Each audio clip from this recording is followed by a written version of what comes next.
This is a Rogue Media Network podcast.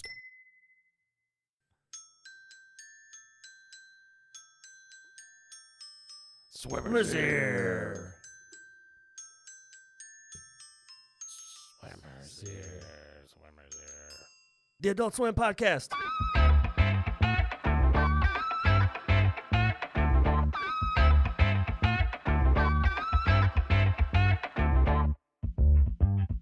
Hey there, welcome to Swimmers Ear.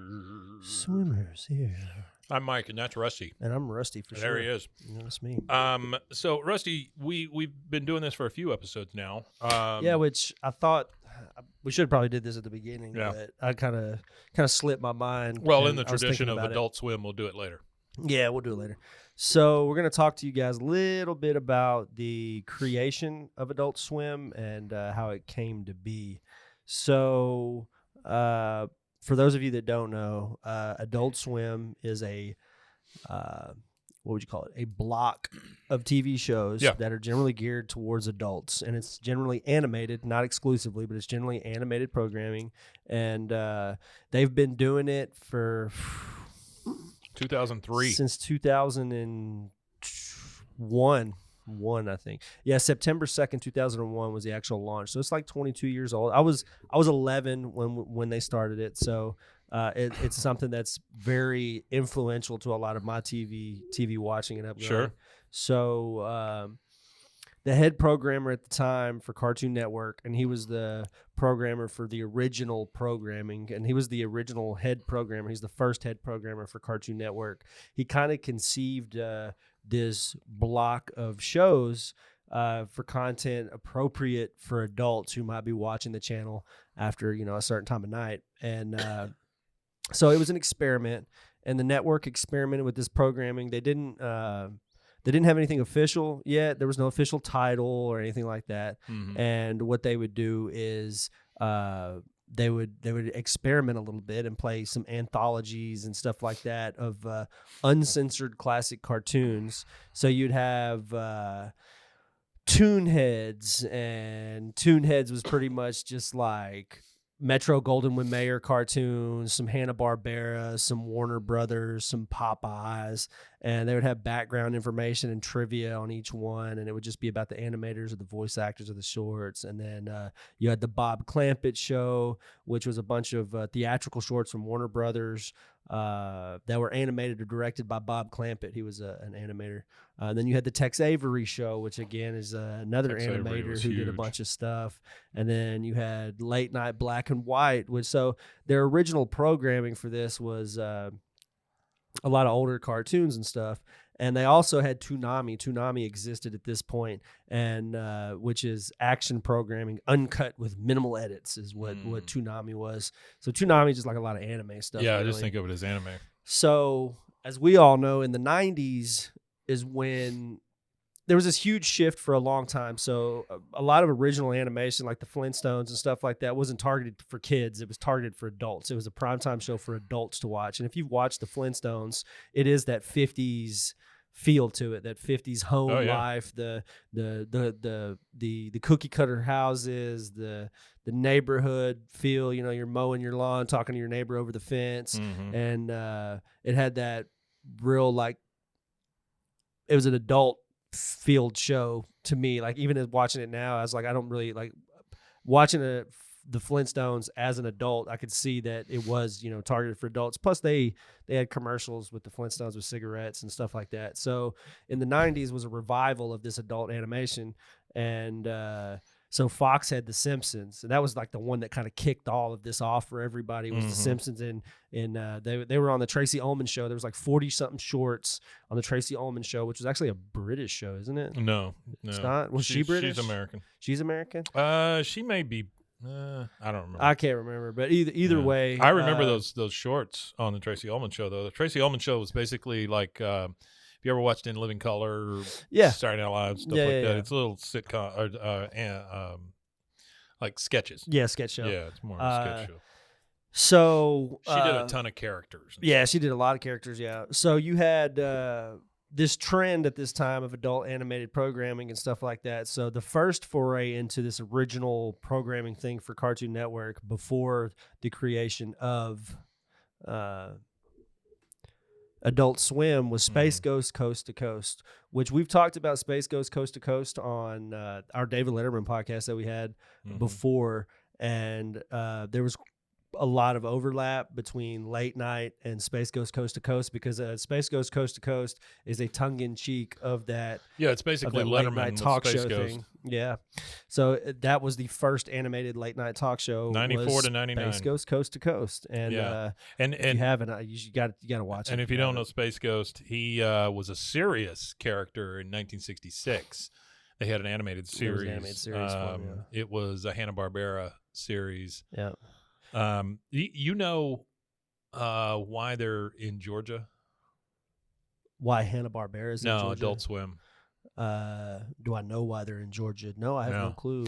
So all of this spins out of TBS. Turner. Yeah, Turner CNN Broadcasting is in System. Atlanta. Yeah. So he's from Atlanta. That's where he... Oh, so Ted Turner is from Atlanta. He's partial... I think he was partial owner of the Braves and all that stuff. Yeah, he owns a lot. He's owned a lot for sure. That TBS channel was it was just a local channel. He bought it and built it up to be included as part of like basic cable. And he was like back in the day. He's like the forefather of basic cable, right? Like the grandfather of basic cable. Yeah, and so all of this stuff spun out of that Turner television. CNN, Cartoon Network, TBS, TNT, There's a couple tons other of them. things There's tons spun of out of that. Also, WCW spun out of Turner, and that all took place in Georgia. Then Georgia got their crap together and said, "Hey, movie makers, if you want to come here, we're going to give you a sweet deal." And Atlanta became a hot spot to shoot stuff in, and that's why you see that Georgia peach on the end of all this stuff. Yeah, I didn't know that. That's cool. So yeah, you get Space Ghost now, and that was created by Mike Lazo's Ghost Planet Industries. So it was created in 1994. So that gives you an idea of the time frame here. So you're getting the precursor to what will become Adult Swim as early as 1994. Yeah. So fast forward 6 years. Ghost Planet Industries. Yeah. William Street Studios is now what they are. Yeah. Is what they are now. It started off though, like you say, as Ghost Planet Industries. Yeah. So now it's all part of Warner Brothers, and so it's all screwed up. Yeah. They're who owns it now? You know, that kind of thing. It passed hands so many times. Warner Brothers can't run anything. Yeah, no, they're struggling. By the way, streaming sucks. I said that on the last King of the Hill episode. Well, it's like streaming sucks. It's like this new racket thing that they're doing is these movies they'll create a full movie and they won't release it. Cut it in half. Like no, they won't even release it. Like Coyote versus Acme. Oh yeah, there's a big huge uproar in the industry by the animators and everything that have all worked on it. It's because Warner and HBO and all those they ran out of money. They don't have any money. And because nobody makes any money streaming. Yeah, nobody makes any money streaming. Stupid. But with that Coyote, that is the one Acme, thing you can say for cable.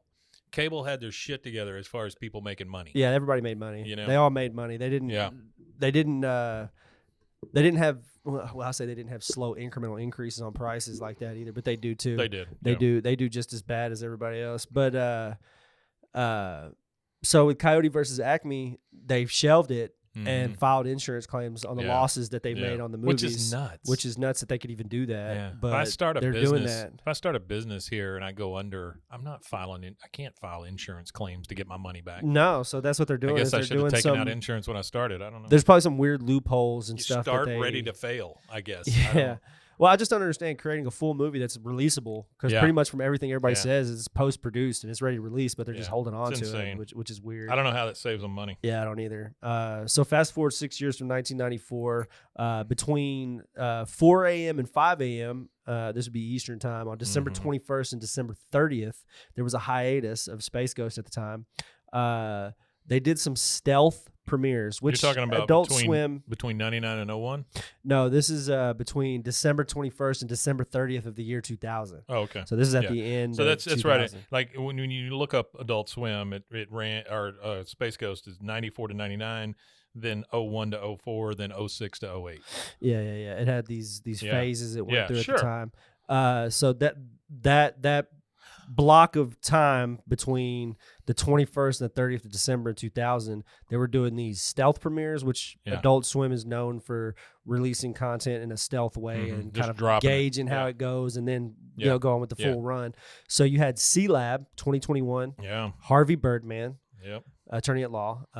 You had Aqua Teen Hunger Force and the Brak Show. So that's the core. When I think of Adult Swim, the core of what I think of is Space Ghost, C-Lab, Harvey Birdman, Aqua Teen, and the Brak Show. Well, I mean, Space Ghost was the one that spawned them all, basically, because it's all Aqua Teen and Brak both came off of Space Ghost. Yeah. And then you wouldn't have had Harvey Birdman or Aqua Teen came from Space Ghost? I didn't know that. Or C-Lab had you not had the success you had with Space Ghost. So they went, okay, what other goofy old properties can we restore? You know, but also what a lot of people don't know about the behind the scenes for Cartoon Network and all that. Well, Cartoon Network was started by the Turner TV people, but it was started by Hanna and Barbera themselves. Right. So they had hired the Hanna-Barbera guys, Mr. Hanna and Mr. Barbera, to do Cartoon Network. So recently they just closed the studio down. For those of you that don't know, Cartoon Network Studios,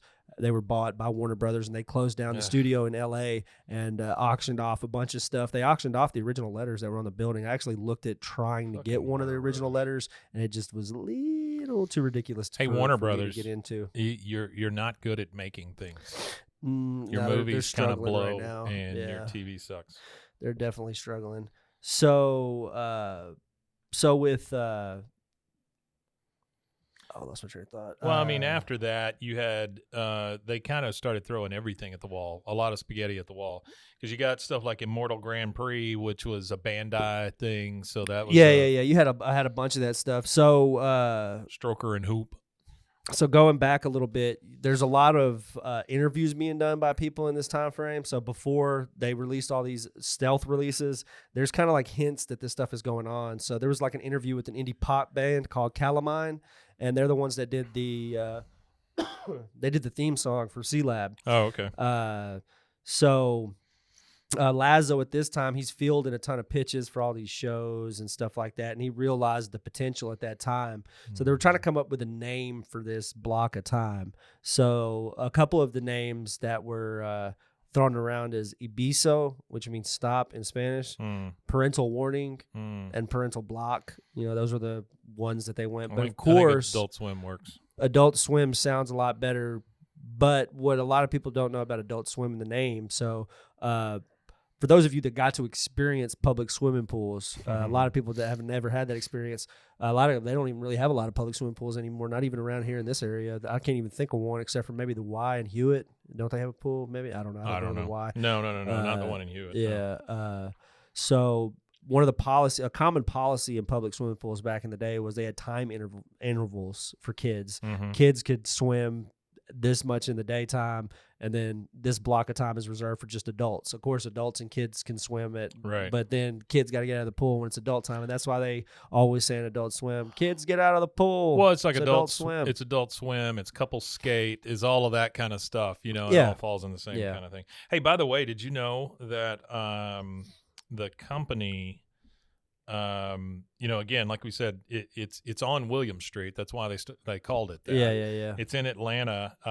It's near the current offices of TBS and TNT. The facility began as a carpet factory and was purchased by Ted Turner as overflow offices for like CNN and stuff. Oh, okay. Until they turned it into a studio. It was Studios. Yeah, it was a woodworking facility also. Yeah. So now we're in 2001. Well, Cartoon Network originally intended for Adult Swim to be aired in April of 2001, but they ended up getting delayed there was an interview in TV Guide for Betty Cohen. She was the former president of Cartoon Network. Okay. They did this interview with her, and she said in the interview that the programming block is coming out in September, and it's an it wasn't great. Adult audience oriented. Not a great year. Yeah, it wasn't for them to produce something and release it in September 2001. Yeah, so not great. During that month, there's a thing called Cartoon Network Confidential, where they kind of tell you about what's going on. So they said that they're coming up with these original outrageous stuff for the adult audience. They had some stealth pilot stuff like that. They gave an episode of Captain Linger They did a home movie screening. They screened at the Toyota Comedy Festival and stuff like that. And in July of 2001, they had a Comic-Con panel in San Diego with Space Ghost Coast to Coast. And they were giving anybody who attended T-shirts, and which looked like a roll of bandages that was packaged to look like a roll of bandages that a lifeguard might carry. Yeah. Adult Swim. So they got free T-shirts. And anybody who participated in the trivia game with the panel, they got a promotional CD that had the theme songs to all the upcoming shows. Oh wow! So if you have that CD, upload it so I'd we can get it. I'd love to check that out. I've been to one Comic-Con in San Diego, and that was not it. I don't believe. I think it was the one where I know Walking Dead was big, so that was way after that. Oh, yeah. So that kind of brings us to the official launch of AdultSwim.com. So that was August 31st. And then boom, September 2nd, 2001, 10 p.m. Boom, home movies. Think about what else is developing at this time. The internet. Yeah, internet. And this is hand in hand with the internet developing. Hand in hand with the internet, and it might have had a lot to do with its first success. Well, they did a ton of web series and stuff too that just never made it to air. Yeah, they did. They did do a lot of that. So they started doing their commercial advertising on Cartoon Network on August the 12th, before the show was released. You had interviews where people were talking about the pilot of this or the pilot of that, and so it officially launches on September 2nd. Mm-hmm. So. One of the first ones that gets aired is Home Movies. That's the first airing of anything on Adult Swim. The first block of Home Movies. Good show. Which Home Movies actually was shelved on its original network, UPN, and then Adult Swim bought it. UPN. Yeah. And then Adult Swim bought it. Hey, at least Adult Swim's still standing. Yeah. UPN is long dead. And then they also had anime, which also launched that night, Cowboy Bebop. Oh, wow. It's a big one.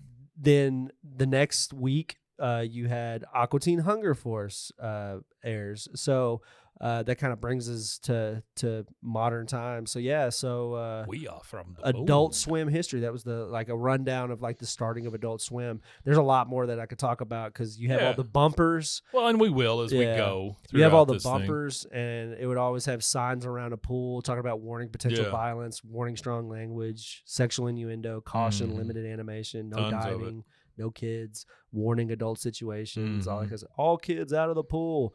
So there's a lot more that goes into the history of it, but that's a quick rundown of the beginning of that. Just listen to this initial lineup: Space Ghost Coast to Coast, Aqua Teen Hunger Force, The Brack Show, Harvey Birdman, Attorney at Law, C-Lab 2021, Tom Goes to the Mayor, one of my all-time favorites, Robot Chicken.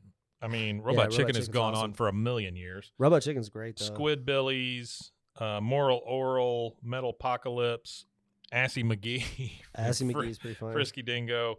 I mean, you start going down some of this, then you get to Off Air, which we covered last time. Just one of them. There's a million of them.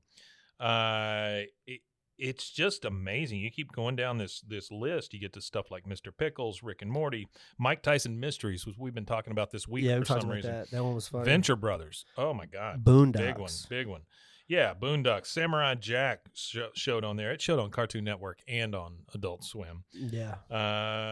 What else we got? There's a ton of anime. There's a shit ton of anime. Smiling Friends, one of Mason's favorite. If you were an anime kid, the only places you were getting anime televised was Adult Swim, Toonami, Dragon Ball Z on Cartoon Network. Rest in peace to I'm gonna butcher his name. Toriyama. Oh yeah, the creator of Dragon Ball Z. He passed away this week. So, and then in 2007, they started breaking out the live action stuff. Akira Toriyama, that's his name. Akira Toriyama. Rest in peace. So Tim and Eric, awesome show, great job. That was a great show. Oh that was a good one. Saul of the Mole Men, Fat Guy Stuck in the Internet, Delocated. John Glazer is always going to be one of my favorites. Yeah, I like John Glazer. And then, of course, out of Metalocalypse. Well, yeah, but out of Tim and Eric, you got probably my favorite thing that they've ever done. Check it out with Dr. Steve Brule. Yeah, that's a good one. Children's Hospital. You start looking at the people that were involved in some of this, stuff, like especially the live action ones.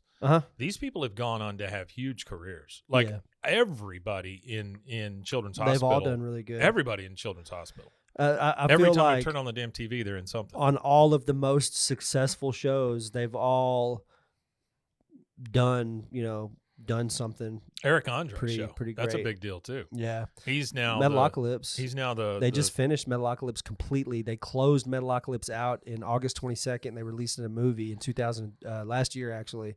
And it was done by Brendan Small, obviously Nathan Explosion. Sure. He does all the voices. I think he does Nathan. He does Nathan Explosion. He does Squizgar. He does Pickles the drummer. I think he does most of their voices. And for those of y'all who don't know, Brendan Small is the co-creator of Home Movies. So they're all in cohorts. Yeah. They're all connected. They all worked in the same studio, made great stuff together. I remember The Heart She Holler. Did you ever see that? That is one of the most uncomfortable things I've ever watched. The Heart She Holler. I think, what was his name? Patton Oswalt, I believe, is in that at some point. I don't know. Maybe I'm wrong. But then you get down to like Eric Andre, who is now the spokesperson for Drumsticks, the ice cream, which seems really weird. Yeah. You got Your Pretty Face is Going to Hell, which I always thought was pretty funny, honestly. Then more about Tim and Eric and stuff like their bed stories. And then you get to stuff that, like if I didn't know, I wouldn't think this show was actually on Adult Swim. Anything to do with Joe Pera. Joe Pera is fantastic. I love watching that guy because he's so friggin' boring. And it just, I don't know, Joe Pera talks you to sleep. Joe Pera talks about old stuff, whatever, that show he's got, he always just wanted a great chair for his buddy and things. It's just so mundane, but it made it so good. Yeah, so if you look at, like, again, we've done this before. If you look at a lot of this stuff, a lot of these people have all created stuff together. Because you had Brendan Small that co-created Home Movies. The co-creator of Home Movies is also a guy who worked on Bob's Burgers. His name's Lauren Bouchard. He worked on Lucy, The Daughter of the Devil, Central Park, Bob's Burgers. So they all go to do, like, time is such a short thing and it's such a fast thing. And we've seen, 40 years of television, 50 years of television. There's so many overlapping things. Especially when you start talking about animation and stuff like that for the last 20, 30 years, everybody worked on everything and everybody knows everybody. Even F, the guy that we know, he's worked in so many different studios and worked with so many, different people that do so many different things. The thing I liked about the thing I still like about Adult Swim is they'll try a lot of stuff, and some of it just doesn't work sometimes. So for instance, one of the failed pilots that they did was called Paid Programming. It was by H. John Benjamin and David Cross, which H. John Benjamin, just fantastic. Yeah, he does a voice. I think he voices McGurk, Coach McGurk. I don't know. I just know H. John Benjamin is who's the Archer. And no, he's Coach McGurk. He's Bob from Bob's Burgers. I mean, he's fantastic. McGurk. I want to say I'm going to go out on a limb, and I'm going to say Coach McGurk is his first voice role. Maybe. I don't know. I know that he was doing because he was in John Benjamin Has a Van. He was in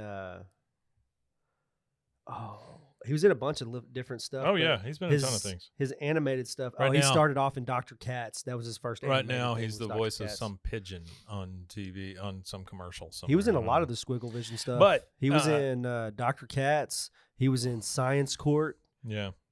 The paid programming thing, it says it failed, but it says also, despite being rejected by Adult Swim, the pilot gave way to a project of standalone specials based on fake infomercials.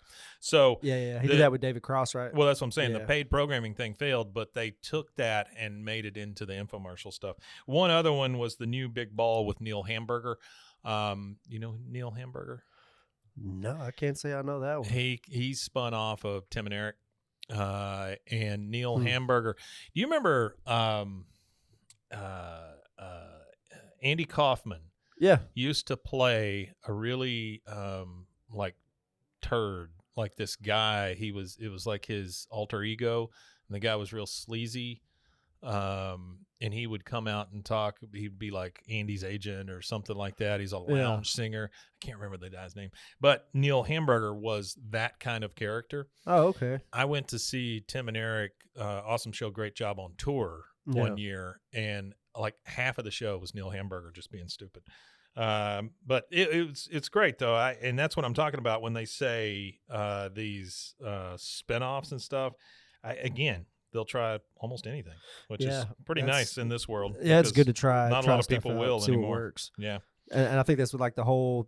I think it's a lot of companies that do animation, like Nickelodeon and all that. They always have some type of pilot program, you know, to test out shows. And I like that. Adult Swim, they'll test out anything. Well, if you ever want anything, if you want to find out about some of this stuff that either made it, didn't make it, or whatever, and just the sheer amount of crap that Adult Swim has put out, just go to their Wikipedia page and look up Adult Swim. It's got the entire history, which is a very, very long one. You can go straight over to William Street, and it'll tell you about a lot of that stuff. So, all right, guys. Well, thanks for joining us for kind of this short history of Adult Swim. We're going to continue pumping these things out. I want to do a Joe Pera. Also, after having looked at this list, I want to see if I can find some of these failed pilots. I think that'd be kind of cool. Yeah, that'd be cool some of that stuff. Some of that. I'm sure there's some of that out there. Oh yeah. All right, guys. Thanks for joining us, and remember, no running around the pool. Yeah, keep poop out of the pool too. We don't want to have to fish no turds out. Keep your powder dry. Yeah, isn't that a thing you're supposed to do? I've never heard that before. Yeah, all right, keep guys. your powder dry. Make sure you take your cocaine out of your pocket before you dive in the pool. No, I don't think that's it. All right, guys. We'll see you next time. Oui, Matanye. That's not the show. No, it's not.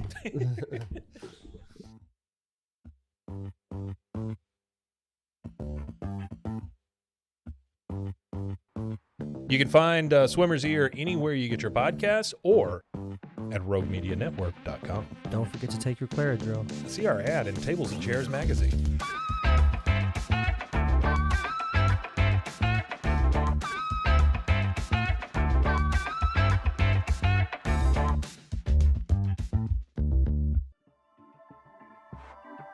This has been a Rogue Media Network production.